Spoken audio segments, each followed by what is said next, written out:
¿Qué onda, gente? ¿Cómo están? Yo soy el Ático, estamos de regreso aquí por una video reacción más. Vamos a continuar en la onda retro chavorruca y vamos a reaccionar a otro video del canal Historias de Nuestra Ciudad. Ya saben que el link original del video se los dejo aquí en la caja de descripción. Y ahora, en el video que hicimos pasados de reacción de este canal, reaccionamos a los dulces que existían, que ya no existen o que siguen existiendo, que todos los chavorrucos que se respeten los conocemos. Ahora nos vamos a ir con algo más de nostalgia, pero ahora van a ser empresas mexicanas o internacionales que existieron aquí en México por esos años y que actualmente ya no existen o ya o siguen existiendo, no sé, todavía no he visto el video, pero creo que es que ya no existen. Y pues vamos a ver cuántas recuerdan, mis queridos chavorrucos, o si pueden mencionar algunas que no mencionen en el video también, se les agradecerá. Y pues bueno, sin más dilación, ¿verdad? Nos vamos a ir a reaccionar al video de marcas y empresas mexicanas que ya no existen, ok, que ya no existen. Aquí nos corrigen. Pues vamos de una vez.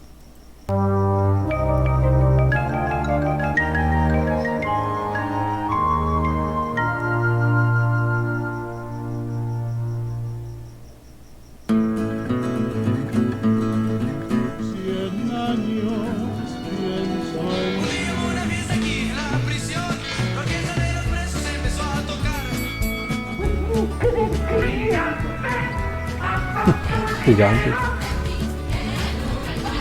Gigante. 97.7. También Radio Universal.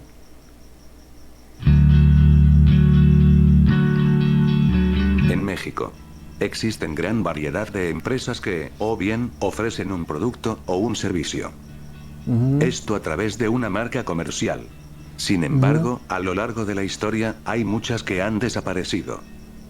La mayoría de las marcas desaparecen junto con la empresa. Pero lo que tienen en común es que dejaron una gran huella en la historia del país. Dichas marcas quedarán registradas en la memoria de los mexicanos que recordarán siempre sus productos y servicios. En esta serie verás un número muy grande de empresas mexicanas que han desaparecido.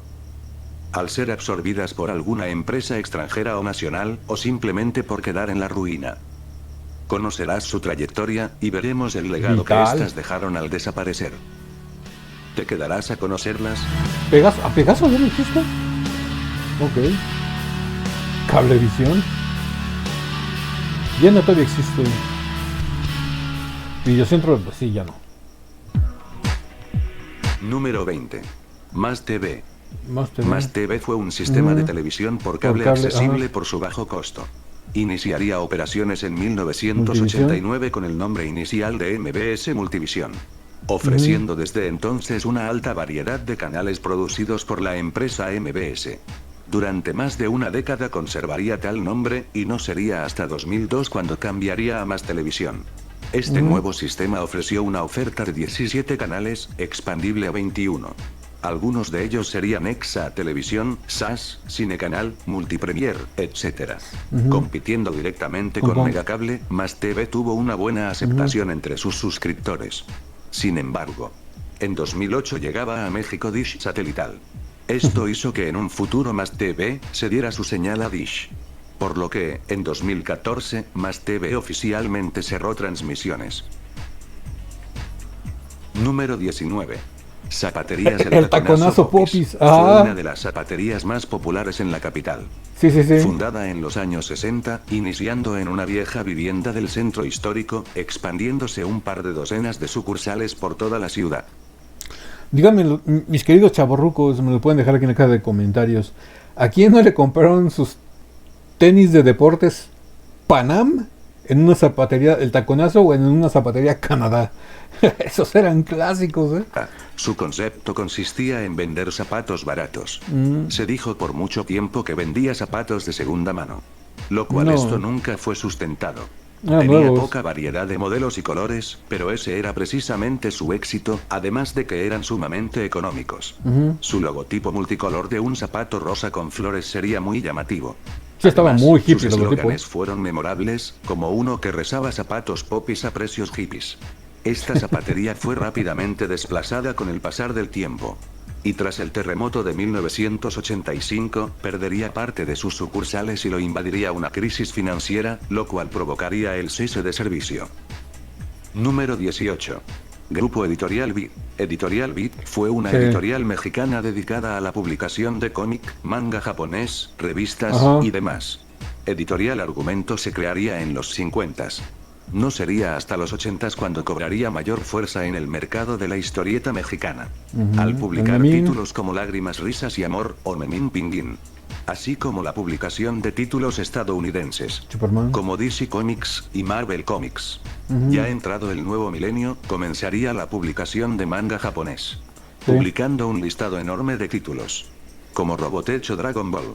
A pesar del éxito de Vid, en 2005 comenzó la decadencia de la editorial, perdiendo la mayoría de los derechos de sus cómics. La editorial Vid comenzaría su crisis en 2009, cerrando poco a poco sus Mundo Vid, locales donde vendían sus publicaciones. En 2012 finalizaría por causas desconocidas. En sí se sabe que una de las razones podría ser el alto costo que habían alcanzado las publicaciones en el último par de años. Y al ser productos de muy mala calidad, el precio era demasiado alto para la poca calidad que manejaban en los mangas. Número 17. Discos Peerless. Fábrica de Discos Peerless fue la primera y más importante empresa fonográfica mexicana por décadas.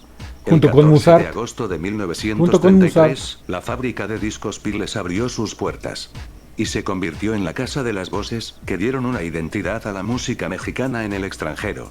Por Gustavo Clinkworth y Eduardo Baptista. Fabricante y productora musical de discos LP, cassettes y discos compactos. Con oficinas en la colonia Anáhuac, en la Ciudad de México. Pedro Infante, Toña la Negra, Agustín Lara, Celia Cruz, Antonio Badú, Emilio Tuero, Lola Beltrán, Pedro Vargas, Margarita la diosa de la cumbia, e incluso Jorge Negrete, entre otros artistas de renombre, que fueron solo algunos de los artistas que formaron parte de las filas de Peerless. Y estás hablando de los pesos pesados de esa época, nacional. Finalmente, en 2001, debido a sus problemas financieros, no obstante, el gran valor de su catálogo musical, se realiza la venta de la empresa a la estadounidense Warner Music Latina. En el año 2002, es cuando la marca de la ya desaparecida empresa se transforma a Peerless MCM. Únicamente como marca. Número 16. Telefónica Pegaso PSS. Grupo Pegaso fue llevada a cabo por Alejandro Burillo Azcárraga, comenzando en los años 60. Poco después, con la operación de la empresa Televisa, se funda la empresa de telecomunicaciones Pegaso. La marca sería pionera en los servicios de telefonía móvil de México, al introducir el servicio GSM. Precisamente hace a Pegaso tener una amplia red de cobertura de telefonía en México. Aunque tenía a su competidor directo, Telcel. En el año 2000, adquiere los 4 operadores del norte del país: Sedetel, Bajacel, Norcel y Movitel, propiedad en ese entonces de Motorola. Posteriormente, en mayo de 2002, llegaba Movistar a ampliar su presencia a nivel nacional, adquiriendo el 92% de las acciones de la compañía Pegaso PSS, de manos de Grupo Pegaso. Siendo así, entre el año 2002 y 2003, que la telefonía Pegaso sería traspasada a Telefónica Movistar. Entonces sí, por eso desapareció. Número 15. Videocentro. En Videocentro, 1984 nace una empresa mexicana llamada Grupo Videovisa, una filial del gigante Televisa. Y con ello, comenzarían los llamados videocentros, dedicándose a alquiler y venta de películas en formato beta. Es así como surgen las tiendas de Videocentro en toda la República Mexicana. El tiempo pasó. Y como la tecnología avanza, el Betamax daría paso a un nuevo formato, el VHS. Los videocentros fueron populares en la década de los 80s. Aunque más tarde, en la década de los 90s, Blockbuster hacía aparición en México. Es así como Videocentro entraba en una crisis financiera, siendo en 1999 cuando Televisa cierra Videovisa. Y, por tanto, los videocentros son cerrados y posteriormente, fueron vendidos a Blockbuster. Pero alguno que otro quedaría abierto de forma independiente. Porque vendieron los franquicias. Número 14. CNI Canal 40. CNI Canal 40 fue un canal propiedad de Televisora del Valle de México. Su área de alcance inicial fue la Ciudad de México y el área metropolitana. Inició sus transmisiones en 1995 desde el Cerro del Chiquihuite. El canal transmitía programación propia, Después fue incluyendo películas a su programación y series extranjeras. Los programas que resaltaban de la programación eran CNI Noticias, Séptimo Día y de hecho siempre fueron los noticieros. En los 90, el canal presentaba diversos problemas económicos, lo que orillaron al canal a hacer alianza con Televisión Azteca, misma con la que iniciaría el conflicto de ambas televisoras, argumentando al final que Televisión Azteca es la dueña del canal 40, desatando una serie de controversias e invasión de señal en 2002.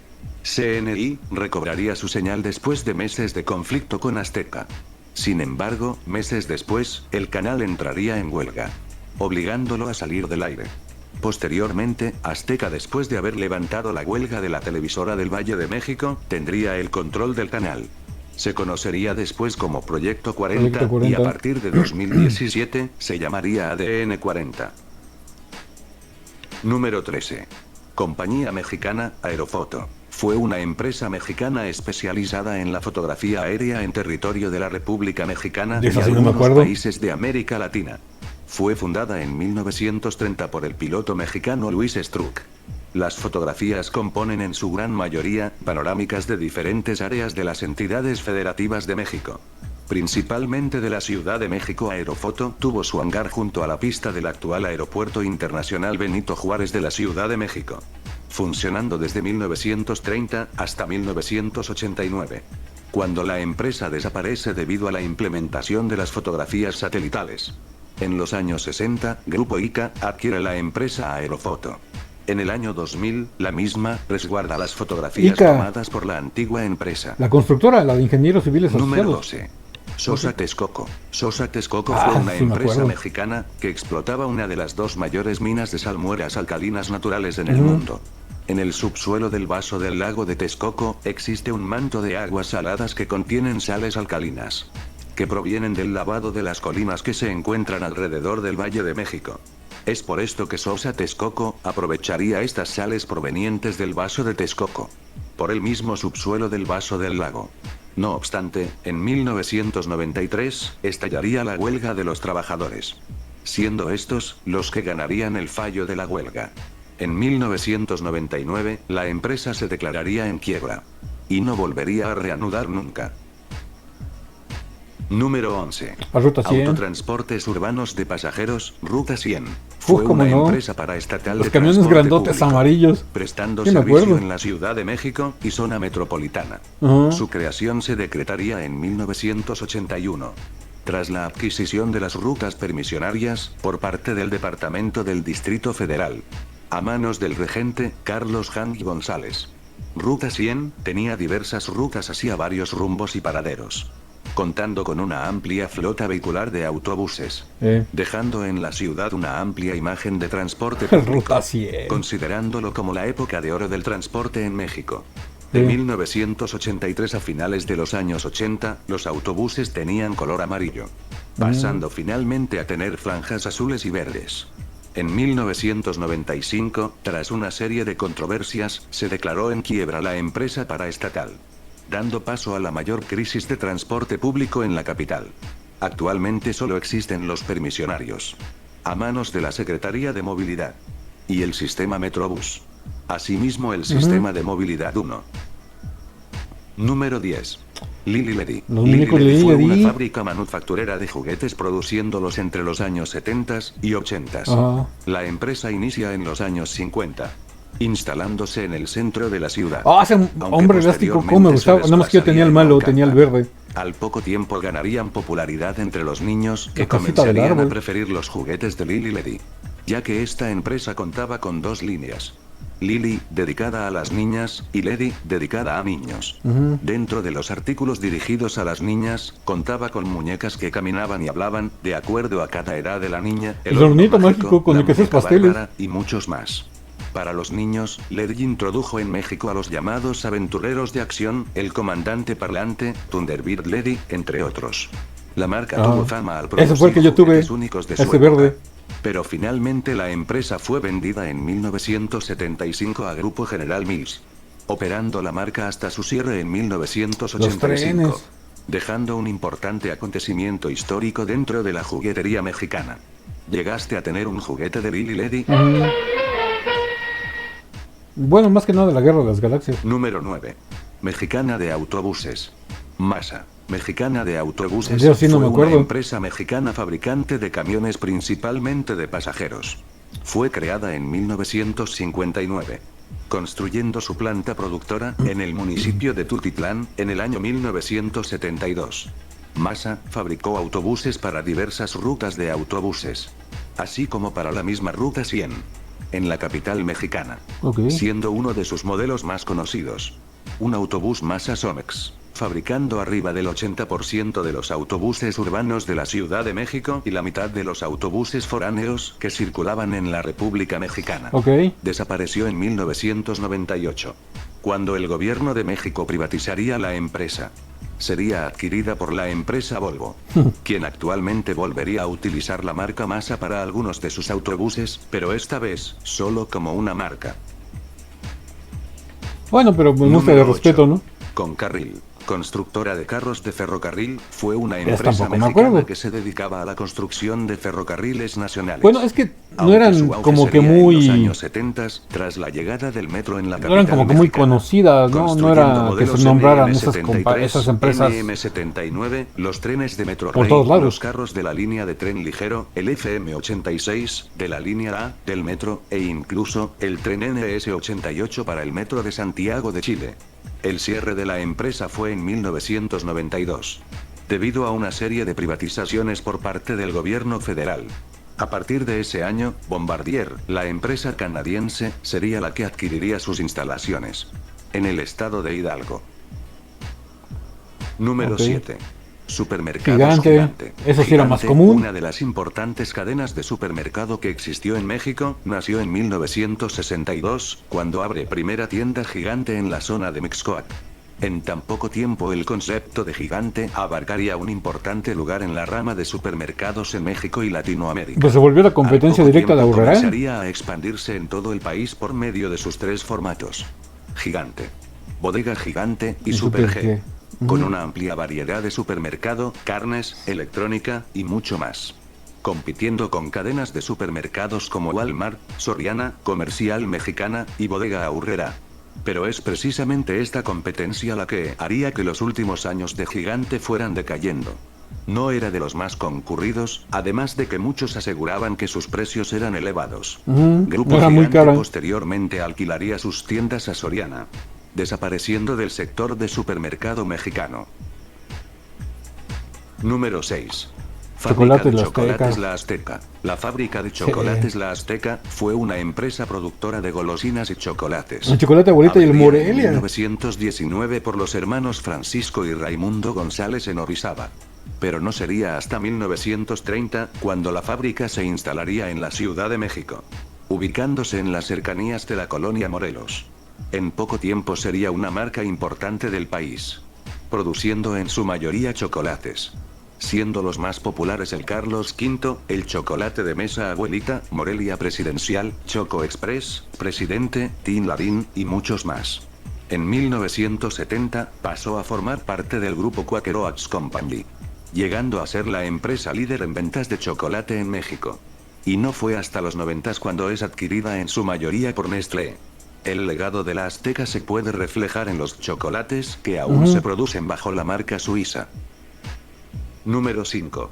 Compañía Nacional de Subsistencias Populares. ¿Cómo no? Fue una empresa paraestatal dedicada al consumo y producción de productos dedicados a la canasta básica. Sí, de hecho era un súper. En 1962 durante el gobierno de Adolfo López Mateos, con el objetivo de atender al sector popular de la población, así como brindar productos a personas con escasos recursos.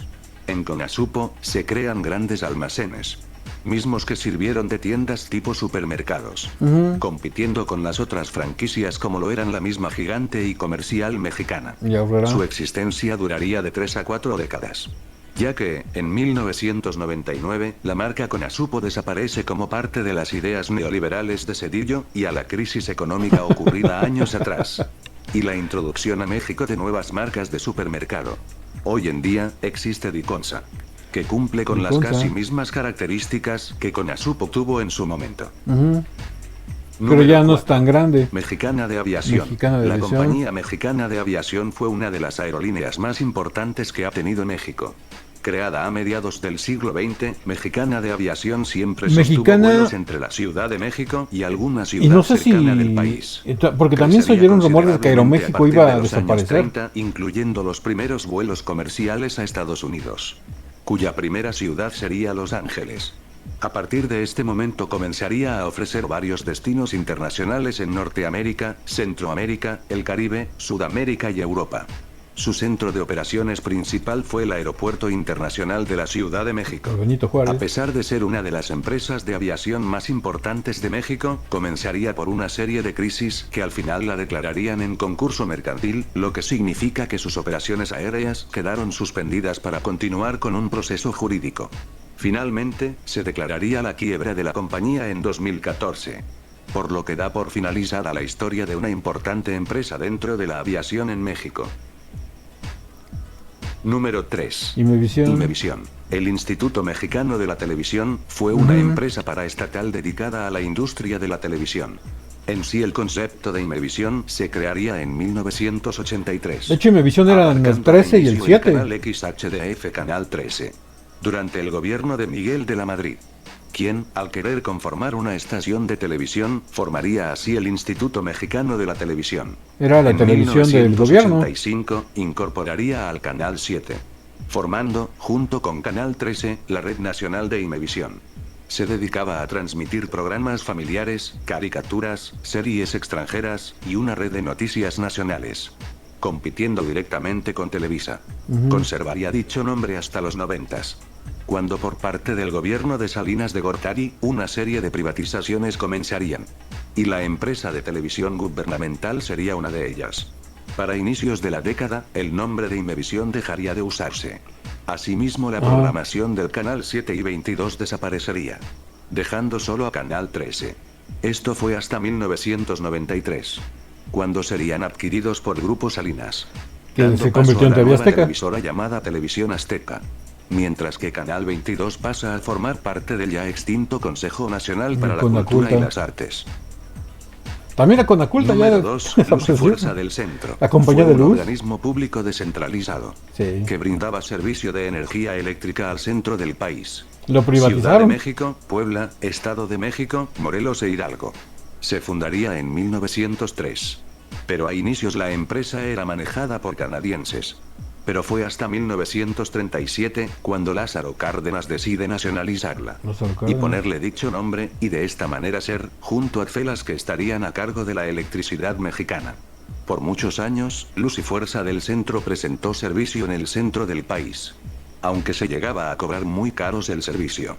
Más aparte, había serios problemas de irregularidades en la falla de energía. En 2009, el organismo se envolvió en un estancamiento económico. El gobierno federal liquidaría y extinguiría a Luz y Fuerza, dejando solamente a la Comisión Federal de Electricidad a cargo de la energía eléctrica de todo el país, desatando una serie de críticas y controversia hacia el gobierno que tomaría esta decisión. Y número 1. Ferrocarriles Nacionales de México. Fue un organismo público. Que yo creo que de todas, esta es la que más me dolió, porque a mí me gustaban, desde niño me han gustado mucho los trenes.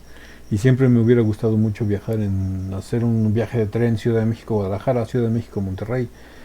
De todos los que han estado hablando, creo que esta fue la que más me dolió. Público descentralizado. Creado en 1907 por el presidente Porfirio Díaz. Y nacionalizado en 1937 por Lázaro Cárdenas.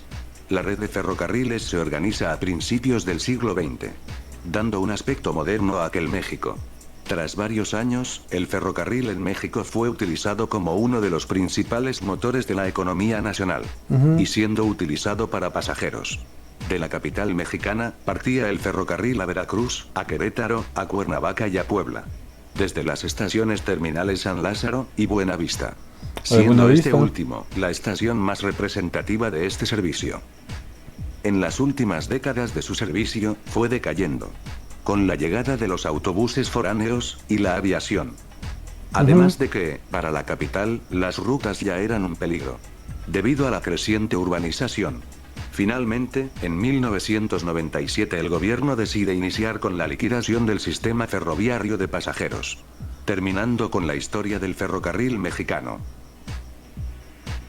Sí, pues sí. Estas fueron algunas marcas y empresas mexicanas que han desaparecido del mercado. Fueron absorbidas por grandes transnacionales o simplemente se fueron a la quiebra. En las siguientes entregas Hermanos conocerás Vázquez todavía también. más. Ya que esto apenas De comienza. Cali, Pero mientras eso de llega, todo. ¿recuerdas alguna más? Por fin. Bueno, señores, pues hasta aquí llegó el video de el canal de historias de nuestra ciudad. Estuvo muy bueno, la verdad. Estuve muy pendiente porque había muchas empresas que no conocía, que no eran tan como que del dominio público para haberlos conocido, ¿no? Pero las que sí eran muy representativas, sí, sin duda. Como Mexicana, Imevisión, la Ruta 100, cosas así. Y como dijo aquí el amigo de historias de nuestra ciudad, si ustedes conocen alguna que no se haya mencionado, déjenmelo aquí abajo en la caja de comentarios. Y pues bueno, esto fue todo por el canal, por el video del día de hoy. Señores, suscríbanse, activen la campanita, regálenme un like, sigan en mis redes sociales, en TikTok, en Twitter y en Instagram. Aquí arriba pueden encontrar cómo me ven, o si no, aquí abajo en la caja de descripción les dejo el enlace directo para que vayan para allá. También al igual que les dejo el enlace directo para el video original, por si quieren ir y suscribirse y apoyarlos, ¿verdad? Y pues bueno, yo soy el Ático. Los veo el día lunes en el ciberespacio. Bye.